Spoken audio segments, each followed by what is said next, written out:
Tak pasal-pasal kena hadap segala hantu kat sana. Dia macam ni kak. Lepas tu dah sampai jumpa dia. It's a prank, it's a prank. It's a prank. Kamera di sana. Kamera di sana. Oh dah agak dah. Oh dah agak dah. Kau ajar ni, kau ajar ni. Okay? Okay? Soalnya ada kena prank, ada kena prank. Aku dah bawa pedang dalam kereta. Aku boleh buat setapak. Bodoh nasib aku tak pakai je tidur tu. Ajak korang lepak, dah lama tak lepak. Agak dah. Sebenarnya kita nak ajak kau lepak kak. Sebab dah lama sangat kita tak lepak. Jumpa pun kadang setahun sekali. Dia macam ni, bila orang dah ada duit, dia akan macam kurang sikit. Itu realiti fakta. Sebab dia busy buat kerja dia. So siapa yang macam tu sebenarnya? Aku ke engkau? Engkau? Engkau. Bukan aku. Jangan pindah saya. Macam mana Abang Syakir okey Abang Syakir? Ni siapa ni? Saya nak prank tadi pun. Haris Syami. Siapa? Haris Syami. Oh, Amir Haris ada? Amir Haris ada. Kita ada Haris Syami ni. Ganti Ni siapa ni? Kamarina, asal tak kau duduk? Sorry, no paparazzi. Okay. Alright. So, nanti aku cerita apa benda yang kita orang kena sebelum nak sampai sini. Ciao.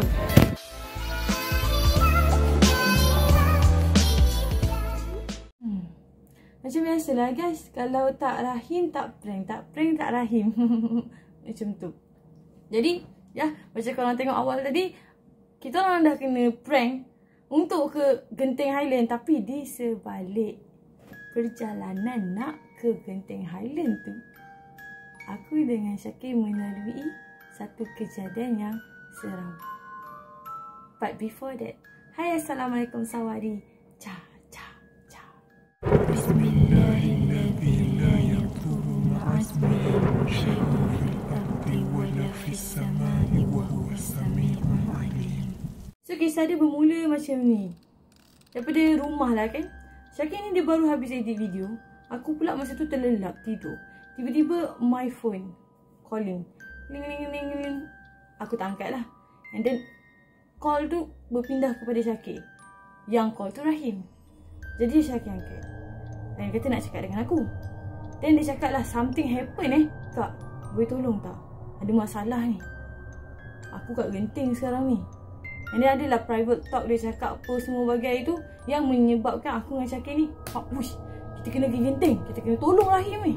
Tolong, Z sekali dekat sana. Jadi kita orang kata, okay, jumpa dekat parking hari tu. Sebab hari tu pun ada pergi Genting. So yes, tempat yang sama kita orang akan berjumpa. Nak dipendekkan cerita, siap-siap, pop masuk dalam kereta, buka Waze. Geng, aku ni beria cakap dengan mak aku, Genting tu dekat je, 40 minit je. Yes, memang betul, 40 minit something je kalau nak dikatakan daripada sini ke Genting Highland tu. Tiba-tiba Waze menunjukkan jalan sejam 20 minit. Agak pelik dekat situ, macam jam ke? Apa ke?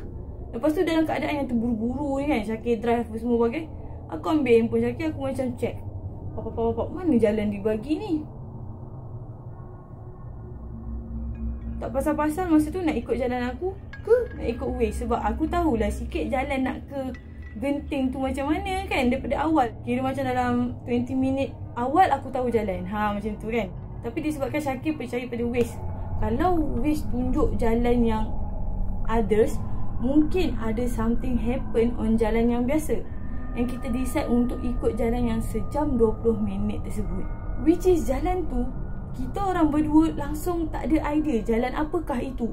Jalan apa ni? Yang pasti aku ada nampak macam kita orang menuju ke Rawang first. Redo tak redo lah geng, member dekat atas ada masalah, jadi kita redah saja. So dalam perjalanan tu kita orang borak macam biasa kan. Tiba-tiba aku ada feeling something tau. Masa tu belum sampai lagi kat tempat yang agak sunyi, tak ada. Dia macam biasa-biasa, tapi tetap tak ada banyak kereta pun. Cuma aku rasa berat gila dekat belah belakang, macam ada something tengah duduk. So aku macam, aku nak menoleh, tapi sini berat. Aku tak tahulah, mungkin Allah nak selamatkan aku daripada nampak benda tu ke apa.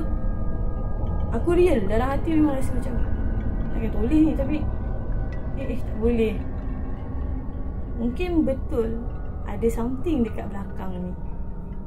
Lepas tu aku bagi hint dekat Syakir, aku bagi macam mana, aku tepuk dia je. Nak cakap tak boleh, tapi kalau tak cerita, kalau tak kongsi, aku rasa macam aku keseorangan ke mengetahui benda tu? Macam tu. Jadi nak tak nak aku bagi hint macam tu. So Syakir ni tanya, kenapa? Nanti aku cerita. Kenapa? Nanti aku cerita. Macam tu. Jadi dia pun faham, bila nanti aku cerita tu mesti ada something yang tak boleh aku cerita waktu sekarang. Tak lain tak bukan benda yang jalan dia ni satu lane je tau guys. Satu pergi, satu balik. Kecil. Memang sangat orang kata boleh jalan kampung lah. Tiba-tiba sampai satu kawasan dia dah macam hidup sikit kawasan tu. Ada rumah, ada kereta. Masa tu aku dah rasa macam dah okey dah kot. Dah relax. Pak, kita orang ni, aku dengan Syakir tahu je lah, kita orang horror storyteller tak lepas untuk bercerita-cerita seram tau. Jadi topik kita orang malam tu adalah benda seram. Tiba-tiba sampai satu tempat tu memang tak ada lampu jalan geng. Bertemankan lampu kereta Syakir je. Kalau ada kereta lain, alhamdulillah, kereta lain tu pun support lah lampu. Ni tak, memang kita orang je kat situ. Apa orang cakap sekarang ni pun orang meremang. Kelapa sawit, kiri kanan kelapa sawit. Tengah bawa tu kan, tiba ada kereta arah bertentangan lalu. Ni kita, ni dia. Tapi kereta tu geng, lampu besar dia teng teng teng teng teng teng. Agak pelik. Biasanya orang nak pakai lampu besar, dia akan buka besar je. Tapi ni kenapa seolah-olah dia macam bagi isyarat. Okey. Lepas je daripada kereta tu, aku ingat lagi kereta tu kereta Wira. Belakang dia tu pun bagi lampu besar. Cuma aku tak perasan lampu besar yang dia bagi tu tak adalah sama macam kereta depan. Tapi kan tu besar juga dia buka. Macam tu. Biasanya kalau Syakir buka lampu besar, yes kita orang faham. Mungkin orang depan marah. Besar sangat tu lampu bro, kecil sikit. Kau bagi lampu besar, aku bagi lampu besar. Macam tu. Tapi ni tak geng. Lampu memang pakai lampu biasa masa tu. So ada something else. Aku dalam hati masa tu macam, apa yang dia nak tunjuk ni?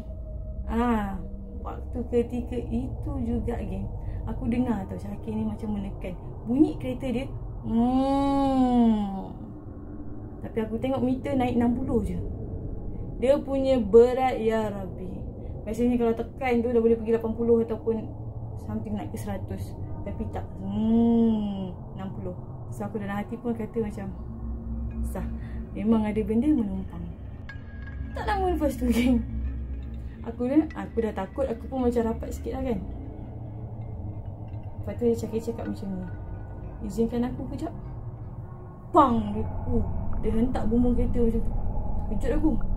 Lepas tu Syakir baca something. Aku ikut tapi slow. Yang dia baca ayat kursi. After dia habis baca ayat kursi tu, sekali lagi dia pum macam tu. Lepas tu mulut aku ni pula pergi cakap macam ni, okay, kau rasa benda tu kat atas ke okay? Benda tu kat belakang. Sebab apa aku cakap macam tu? Sebab tadi memang aku rasa benda tu belah belakang. Tapi apa yang Syakir jawab, I'm not sure. Sebab kita orang ni bukanlah orang yang boleh nampak pun kan. Cuma dia rasa mungkin ada juga dekat bahagian atas. Macam tu. And sebenarnya Syakir start baca ayat tu apabila dia tengok cermin belakang tu, cermin yang nak pandang belakang tu blank. Blank bukan sebab tak ada lampu, tapi ditutup macam seolah-olah penglihatan tu dipadam. Pisang mat. Kalau aku yang tengah bawa kereta tu menggelabah kau. Pal tak boleh nampak apa-apa pula belakang ni kan. Tapi nasib baiklah seorang lelaki yang bawa kereta masa tu. Okay, so yeah, suasana diam je masa tu. Tak cerita apa-apa dah, tak cakap apa dah. Aku dalam hati macam selawat je.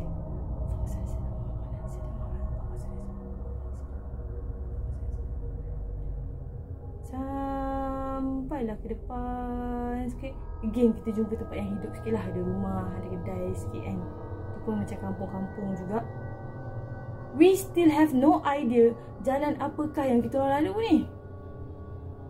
Dan aku ada nampak satu balai polis. Dia tulis itu Balai Polis Batang Kali. Batang Kali kat mana geng? Sekejap aku tengok. Lepas tu geng, kita orang jumpa dengan satu lori. Lori ni aku ingat lagi dia punya nombor plate SYD. Kenapa aku boleh ingat? Sebab aku suka create word. From SYD jadi Syed. Kononnya aku panggil lori tu nama dia Syed gitu And then lori tu sangat yang Syakir pun ikut je lah. Tapi dalam masa yang sama dia cuba untuk cilok jalan. Macam tengok bila masa dia boleh lintas. Sampai satu part tu alhamdulillah boleh lintas dia. Jadi kita rasa sampai dah tiba-tiba nampak signboard dekat situ Genting Highland. Tapi signboard tu sangat-sangatlah buruk, sangat-sangatlah lama. Sampai aku kata macam, adakah kita je yang nampak signboard tu? Sebab aku rasa kalau kita masuk ke kanan, kita telah masuk hutan. Jadi aku macam cakap, jadi kita orang decide macam straight je lah, straight. Tiba-tiba nak jadikan cerita straight tu jalan mati ni, di mana ada construction tengah dijalankan di situ. Jadi nak tak nak kita orang terpaksa U-turn zap, nak tak nak redha masuk tempat kecil tu. Masuk tempat kecil tu, ke depan sikit baru jumpa sikit tempat yang hidup lah orang kata. Yang kita orang pasal ada satu masuk tempat kecil tu, tak lama tu ada lori.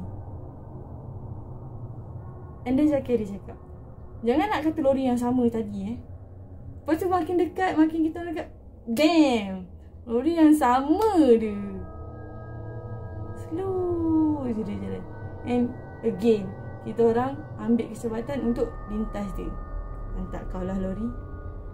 Lepas tu dalam Waze menunjukkan dalam 15 minit lagi nak sampai. Barulah lega sebab kita orang dah nampak jalan yang kita orang kenal, which is jalan yang betul-betul dah memuncak naik ke Genting. So dekat situ barulah aku buka mulut. Okay, masa kau baca ayat kursi tu, telinga aku dengar kat belakang kereta ni, telinga aku dengar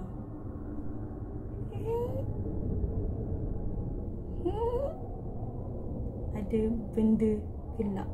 Benda tu seolah-olah macam budak kecil. Dia bukan perempuan, dia bukan lelaki, tapi dia budak kecil, dia gelap macam tu. Risau.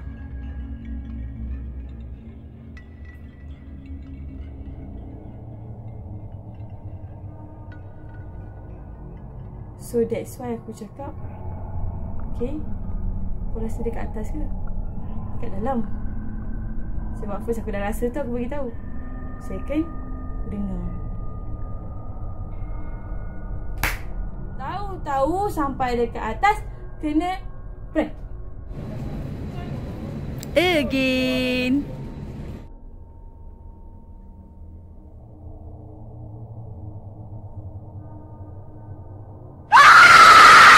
Bila aku cerita benda ni dekat Rahim, Rahim kata, Nan, yang kau lalu tu jalan karak, kita orang pun sama. Ada jalan mati kan depan tu? Tu jalan karak weh, jalan lama karak. Lah, alhamdulillah ya. Alhamdulillah, sebab kalau ikutkan hati kehendak ni memang nak lalu jalan lama karak. Sebab orang kata sangat-sangat berhantu gitu kan. Tapi kuasa tangan tanpa ku sedar gitu, lalu juga. Dan alhamdulillah dapat rasa pengalaman di kacau masa perjalanan. Kenapa aku cakap alhamdulillah? Alhamdulillah bukan aku seorang-seorang, alhamdulillah berteman. So kat sini aku nak borak santai sikit lah kan. Katanya dekat Karak ni popular dengan oksigen kuning. Tapi ada satu lagi jalan dekat dalam Malaysia ni terkenal dengan gangguan jalan raya, di mana benda ni terkena pada Umi sendiri, mak aku. Nak dengar cerita dia macam mana? Kalau Karak ada oksigen kuning, dekat Gopeng ada oksigen merah. Betul ke aku sebut? Oksigen. Volkswagen. Kau faham je lah, kereta kontot kodok tu kan. Okay, cerita dia macam ni. My mum masa tu naik bas, jalan macam biasa. Nak dijadikan cerita, my mum ni duduk tepi tingkap. Jadi mata kita yang duduk tepi tingkap ni sentiasalah kalau tak tidur pandang je jalan. So masa my mum tengah termenung pandang je jalan, jalan yang ke arah sana tu, yang sebelah yang patah balik tu, dia nampak ada satu kereta ni, oksigen merah dia tu. Okay, sakit tak ada pun. apa? Aku ingatkan daripada bunyi handphone dia. Masalahnya sekarang aku tengah pakai handphone dia. Sebab handphone aku rosak kan. Okay, kita sambung cerita So masa memang pandang ke arah jalan sebelah tu, ada satu kereta ni macam mentas dia satu kali. Lepas tu jalan ke depan lagi. Mama dah perasan macam kereta, ada 2 kereta sebiji macam tu. Jalan ke depan lagi. Mama dah pelik. Dah lah kereta tu kereta jenis rare tau. Tapi takkanlah sampai 3 biji nampak kat highway. It's okay. It's okay, Mama tengok lagi. Bas tu jalan macam biasa. Tapi dalam masa yang sama, after macam selang 5 saat macam tu, lalu lagi dekat depan mata dia ni kereta yang sama. Tak logik geng. Sebab highway mestilah kalau kau dah lalu sekali sampai ke hujung, sampai ke tol, kau akan teruskan perjalanan. Kali ke-5 geng, bila dia lalu lagi, Mama dah nampak dari jauh tu kan. Ya Allah, terdetik dalam hati dia, ya Allah, kenapa dengan kereta ni?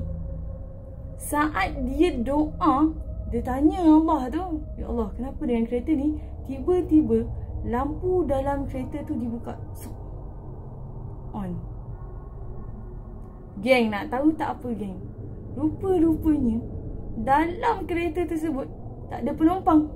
Terkejut tu memang terkejut, tapi nasib baiklah masa tu memang kata, nasib baik aku dalam bas, which is ramai orang lain lagi.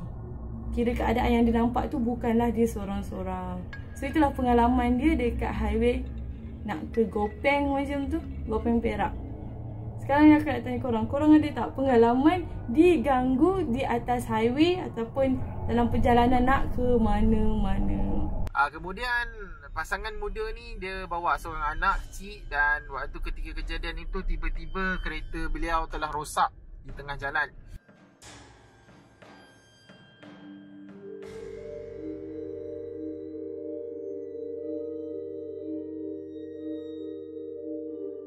Itu saja cerita aku kali ni. Thank you so much for watching me sampai habis.